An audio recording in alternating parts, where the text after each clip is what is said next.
उन्हाळा सुरू झाला आहे, त्यामुळे दुपारच्या जेवणामध्ये थोडं काही थंडगार खायला असेल तर खूप छान वाटतं. म्हणून इथे एकदम झटपट होणारी कोशिंबीर बनवले. तर इथे अगदी मोजकं साहित्य घेतलेलं आहे, तुम्ही इथे बघू शकता. तर चला रेसिपीला सुरुवात करूया.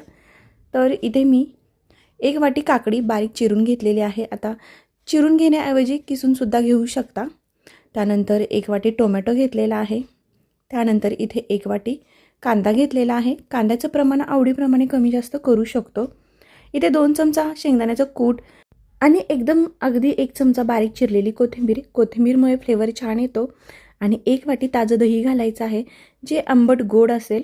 आणि दही घातल्यानंतर इथे यामध्ये घालायचं आहे अर्धा चमचा जिरेपूड, अर्धा चमचा धनेपूड, चवीप्रमाणे मीठ घालायचं आहे आणि अगदी अर्धा चमचा इथे लाल तिखट घालायचा. याऐवजी तुम्ही इथे हिरवी मिरची असते ती बारीक चिरून घातली तरी सुद्धा चालेल.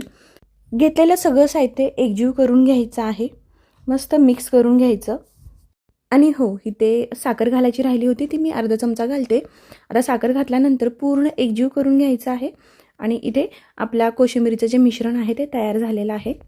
ही तयार झालेली कोशिंबीर तुम्ही अशीसुद्धा खाऊ शकता, छान लागते. पण याला अजून थोडंसं काहीतरी टेस्ट म्हणून यामध्ये तडका घालायचा आहे. तर मी 1 चमचा तूप घेतलेला आहे. तूप छान तापलं की अर्धा चमचा मोहरी घालायची. मोहरी छान तडतडली की 1 चमचा जिरे घालायचं. त्यानंतर कढीपत्ता घालायचा. कढीपत्ता छान तडतडू द्यायचा. कढीपत्ता हिंग घातल्यामुळे कोशिंबीरीला छान खमंग अशी चव येते. आता यानंतर चिमटभर अशी हिंग घालायचं आहे आणि फोडणी छान तयार करून घ्यायची आहे. गॅस बंद करायचा आणि ही तयार झालेली फोडणी आपण जी कोशिंबीर तयार केलेली आहे त्यावरती घालायची आणि मस्त मिक्स करायची. आणि तयार झाली इथे मस्त थंडगार अशी कोशिंबीर. तर मंडळी, कशी वाटली कोशिंबीर मला कमेंट बॉक्समध्ये नक्की सांगा.